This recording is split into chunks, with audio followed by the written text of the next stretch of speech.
I couldn't think of any other music to go along with the stock market episode, so I figured I'd make my own up. Or we could have done this. Stocks today. Stocks wake you up in the morning. Guess what? A bond isn't going to wake you up in the morning as much as a stock is.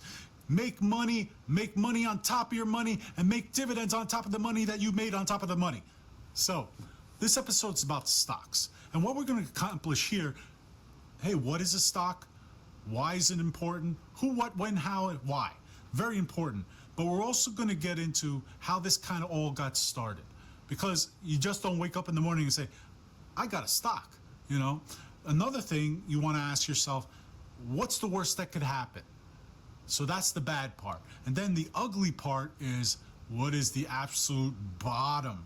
I mean, disgusting, gross, and all what have you. But we're going to go into that. All right, a little bit at a time, bite-sized chunks. Hang in there with me. I am Aquiles Larrea. I am the founder and CEO of Larrea Wealth Management. We've been helping our clients since 2003, March 2003. So let's get right to it. First thing is, what is a stock? You know, a stock is a proportionate share ownership in a company. So companies will issue shares. If you've ever formed a corporation anywhere in this country, you can issue shares for your corporation. We just know about the companies that are public, but there are plenty of big private companies that do not go public that can issue shares. And they can have different classes. Class A, Class B. There's really no big distinction between the two other than what rights as a share owner you have to those stocks. So Class A, you might be able to get dividends, you might be able to make some decisions, vote by proxy. Class B, vote by proxy, right to dividends, and you might have initiatives that you can put forth to the company. So they're very similar in that respect, but sometimes they'll throw in a few things that are different. They might throw in some different investment instruments to allow you to do more with your holdings. All right, so let's get to it. Why do I want to own a stock, Achilles? Yeah, Achilles, why do I own a stock? Well, here's what I would say. If you want to get involved with a company without doing the day-to-day mundane things that must occur, stock ownership is the way to go. All right? It's kind of like a non-messy way of owning the company, or proportionate share ownership. So if the company issues 1 million shares and you got 10 shares, you know what? You still have 10 shares. You're still an owner in the company. You can still vote on proxy or information to direct that company in a direction that you feel makes sense. Ultimately, the board of directors listens to the shareholders, or they can go in their own different direction. So you want to keep that in mind as well. Now, what are the benefits of owning a stock? We already talked about the proportionate benefit of owning the company. That's one part. The second part is that the company is going to pay you for owning the company. It's kind of like a profit sharing that they do. It is a profit sharing, isn't it? Yeah, because I think it's a profit share. Okay, so knowing that, we say to ourselves, I'm going to get paid every 3 months. Quarterly dividends, you do. All right? Every 3 months, you get a little bit of money going into your account. It could be $2. It could be $100. Do you know that I have clients who actually live off their dividends? It's kind of cool, you know? Can you imagine waking up in the morning? 10,000's there. Wow, that was a tough 3 months of work. But you didn't do anything, Achilles. Yeah, but I own the stock, so I'm up. So that's why I said the stocks, you wake up in the morning. It's one of those things that helps. So imagine you have that dividend, so that's kind of cool.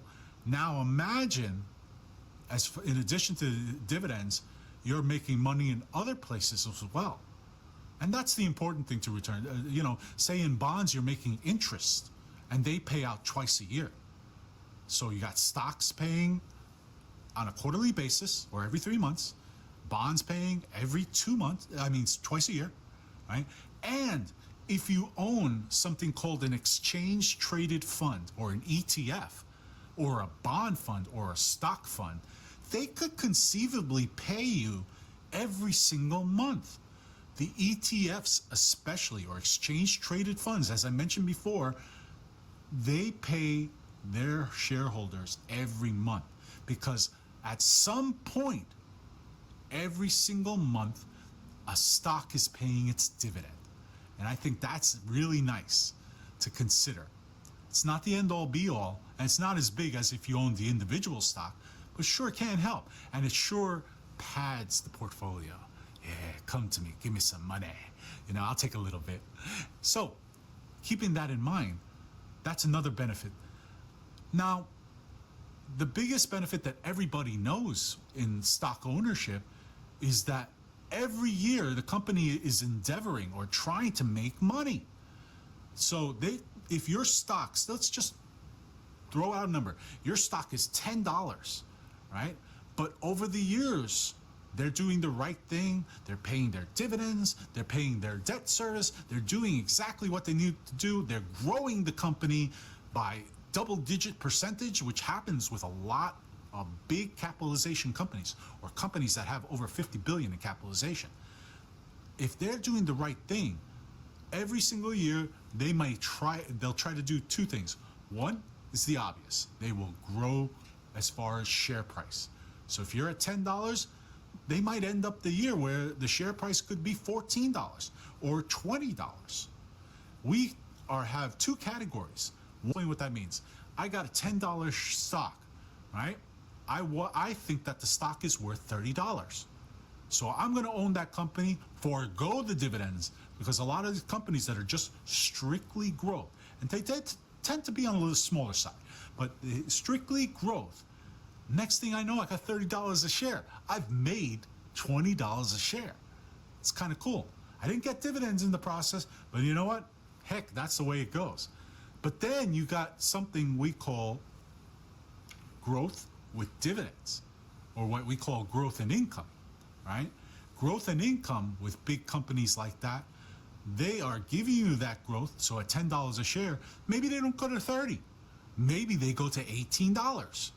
But then all of a sudden you had a dividend yield of anywhere between 4 to 8% per year. That's pretty darn cool. You get that free money. Bring me that free money, right? You bring that free money in, for owning this stock, of course, and then you get that net of $18 where you made 8 points on that stock or $8 on that stock. That's a pretty cool thing too. So total yield on both of that could be a nice way to make your year. Now, so that your total return is the $8 that you made on the stock along with the 4 to 8% you made on the dividends. Just so you understand that plain and clear. No fancy footwork, no hiding, no gimmicks. That's how these stocks can make you money. Now, what's the bad part? This is the point that everybody messes up when it comes to stock. We get emotional, we get dumb, we don't understand why we went there in the first place to buy this security. I'm looking, let's just take, for instance, I'm looking at a Microsoft of the world, all right? Company misses earnings, just talking out loud, not saying they did. They miss earnings. That means they were expected to make, let's just say $1.19 a share, and they ended up missing it and made $1.16 a share, right? So they missed their earnings by 3 cents, 3 pennies. You think that's not a lot? Well, if you look into the hard math of it, it is quite a bit. And they hammer the shares. The shares all of a sudden, let's just say they were $200, and then they go down to $180. So you lost $20 per share that you own. You're not going to be a happy camper, and you may want to sell. And I will tell you what I've told clients over the years. Hold steadfast, believe in your conviction. There is nothing funny and fundamental wrong with this company. So stick to your guns, hold on, you're going to make it all back and then some, right? I'll give you, for instance, what happened to me a few years ago with a company called Boeing. And I was on Cheddar, another news network. Well, let's backtrack that. I was on another financial network talking about this company, Boeing. And at the time, some really bad news was happening. What had happened was that the company itself, 3 jets crashed in a short period of time. It was the 737 MAX model, right? This segment was only supposed to be 3-4 minutes. It was over at the stock exchange. I remember it well.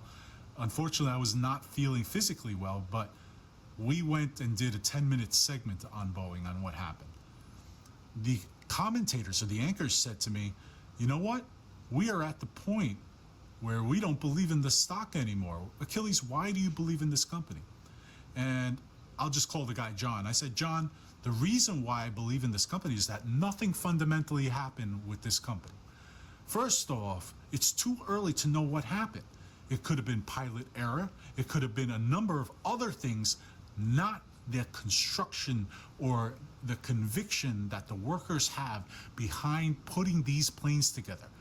Second, airplane orders did not fall 1 iota during this period. So that's another fundamental you want to be aware of. The next thing, the board of directors has made some pretty good decisions, and these decisions have impacted Boeing for quite some time. I'm going to say years right now. If there is nothing wrong with the company fundamentally, then you still want to own this stock. And mark my words, this stock is going to double. Around the time that I made this recommendation, it was about $79. All right, the stock is 208 plus now. I didn't look at it as of close today, but it was over $200. So did you think that was a pretty good move on my part? If you go back to the broadcasts that I've done, I want you to realize that every single time I've been asked why to own a particular company, we've made moves in the right direction. And that, you know, I'll give you another example. We came out and said that NVIDIA still had a lot of growth to come with. Now, these are not stocks that I want you to own right now because the conditions could have changed. That's the thing about stocks. You really have to understand the company. You really have to understand the conditions. You really have to understand what makes and who benefits from this company doing well. Who is the company and who is the sector that benefits from it? Because there could be a lot of parts in here. Case in point, defense contractors. Whenever war is happening, there's always a conflict happening around the world, right? So companies like Raytheon are always benefit from in that. And they pay a steady dividend, it's about 4%, but their appreciation or the growth that we see of the capital, of the shareholders, of the money that people have made over time has been phenomenal and steady, which is what you want in a stock.